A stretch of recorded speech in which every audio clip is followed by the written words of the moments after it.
addressed you for the first time as Smmt President, just as we headed into Brexit.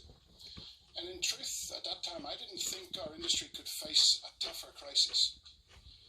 Fast forward 12 months, and this year we cannot even have a dinner together because of the pandemic. And that's the least of the devastation the virus has done to our communities, our lives, and our industry. But even through the toughest months, this industry's gone the extra mile, repurposing to make ventilators and PPE. I'm very proud of the way many parts of our industry reacted. And today, we live in a world where new opportunities are hard to find. Only difficulties seem to be growing around us. In truth, we only have two choices. We can rail against the present, or we can prepare for a better future. And I choose the latter. As someone once said, difficulty is what wakes up genius. Now, the government says they want to build back better. That's an admirable goal, but what I'd like to say to them is let's build back together. Industry can deliver the jobs growth we need, help rebuild a devastated economy, but we need the government to work with us to create the environment for this success. We talk about levelling up.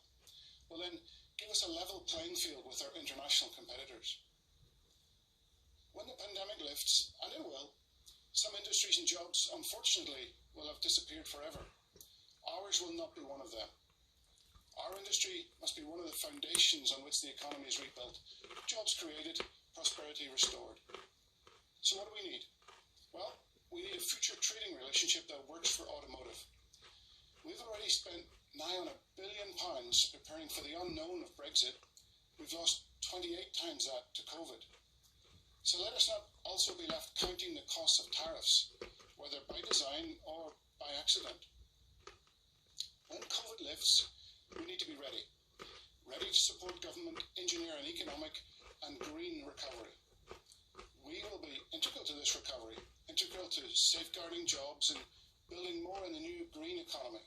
So let us build back together. We need the right support for this. We need the right policies, the right regulatory framework that supports our competitiveness and drives innovation. And we need a consistent long-term approach to market development.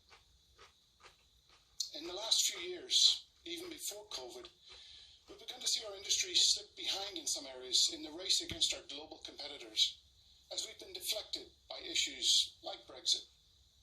So, just one example, I spent 5 years chairing the UK Automotive Council, the work on connected and autonomous vehicles. And we delivered over £440 million of funding together from government and industry, and that has established a globally unique ecosystem for the development of the next generation of advanced mobility solutions. Together, we fought for our place among the world leaders, and we're poised now to consolidate our advantage. But we must not step back now from this ongoing commitment. If we stumble now through inaction, we will lose our momentum and rapidly go from globally leading to also-rans. So just as we take back control, would we now surrender this leadership position? Turning now to the important topic of climate change. Some politicians and commentators like to paint the automotive industry as environmental villains. Rather than help us be the environmental heroes we actually are.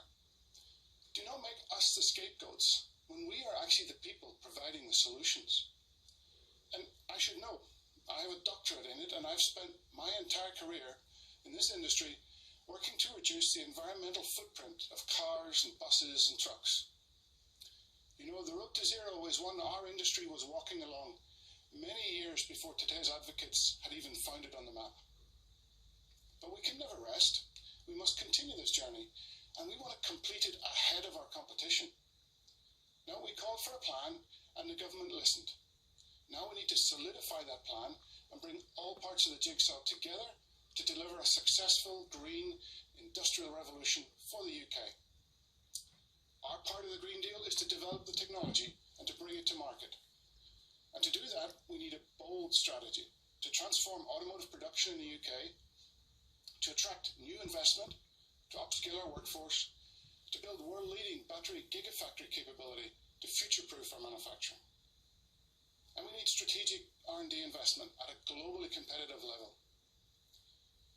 And we need bold long-term incentives, ambitious mandates on infrastructure spending if we're going to bring the consumer with us on this journey. Mass market matters, and we're not there yet. We as an industry have invested, and we will continue to invest. We now need others to step up and join us. We can build back greener, but we must build back together. So yes, this is a long shopping list, but if a footballer can get the government to U-turn twice on school meals, then I can only hope that the commitment and sheer scale of our industry can convince them to establish the environment that enables us to prosper. What works for automotive works for Britain. We need to lead. We need to be allowed to lead, and the UK needs us to be global leaders. Let's do this together.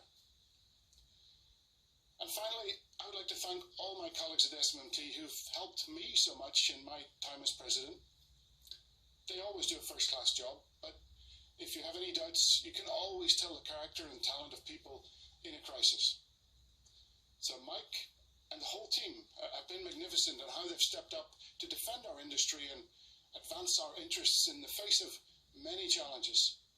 So on behalf of all of SMT's members, thank you. You know, we live in difficult times, whether it's Brexit or COVID, or a president that refuses to accept that his term is up. So who am I not to follow his example? So I'm not sure if we had any dodgy ballots, but I'm delighted to announce that I've been asked and I've agreed to serve one more year as SMT president through 2021.